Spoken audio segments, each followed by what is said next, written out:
하나님의 특별한 방법을 통해 로마 군대 백부장인 고넬료의 집에 가서 그들에게 복음을 전하고 또 세례까지 베풀고 돌아온 베드로를 향해서 막 비난의 화살이 막 쏟아지고 있습니다. 베드로가 할례를 받지 않은 사람의 집에 들어가서 함께 식사를 했다라는 거예요. 우리가 생각하기에는 이게 무슨 비난거리가 될까 이렇게 생각할 수 있겠지만, 전통적인 유대인들의 입장에서 봤을 때 할례를 받지 않은 사람들과 식사하는 것은 금기시되는 그런 사항이었습니다. 이런 류의 내용들을 일컬어서 그리스어로 아디아포라라고 이야기해요.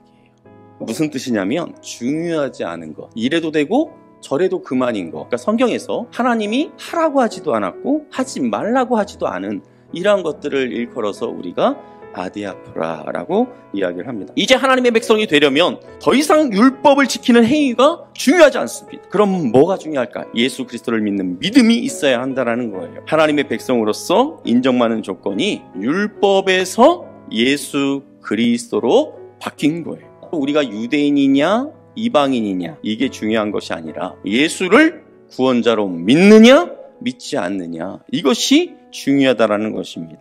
그렇다면 이런 것들이 진리의 문제가 아니니까 이제는 내 마음대로 살아도 되는 것 아니야? 이렇게 생각할 수 있어요. 불필요하게 우리가 아디아포라에 매여 살아가는 것도 문제지만 무시하며 살아가는 것도 문제라는 거예요. 하나님이 우리에게 자유를 주셨기 때문에 우리가 얽매일 필요는 없어요. 그렇지만 우리에게 허락된 이 자유를 육체의 기회로 삼을 것이 아니라 사랑으로 서로 종로로 타라. 자, 그리스도의 복음 안에서 이렇게 해도 되고 저렇게 해도 되는 그러한 자유자가 되었습니다. 자, 그런데 오늘 바울이 우리에게 중요한 한 가지를 말하고 있죠. 누구든지 자기의 유익을 구하지 말고 남의 유익을 구하라. 우리가 아디아포라의 함정에 빠지지 않으려면 지금 내가 하는 행동이 다른 사람에게 어떤 영향을 미칠까?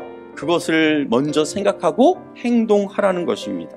똑같은 상황에서 우리는 단심가를 부를 수도 있고요, 하여가를 부를 수도 있습니다. 자, 그런데 여러분, 우리가 단심가를 불러야 할 그런 상황에서 하여가만을 막 이렇게 부르고 있지는 않은지, 하여가를 불러야 하는 그 상황에서 단심가만 주구장창 부르고 있지는 않은지 한번 돌아볼 수 있기를 바랍니다.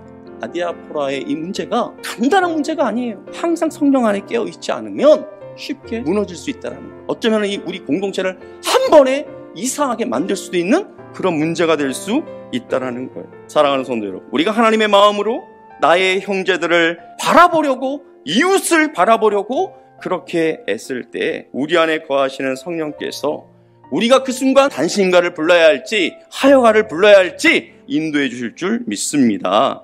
그렇게 성령의 인도하심을 따라서 우리의 삶 가운데에서 우리 더드림 사랑의 교회 이 공동체 안에서 서로 덕을 세워가는 그러한 아름다운 모습이 있기를 우리 주 예수님의 이름으로 축복합니다. 아멘.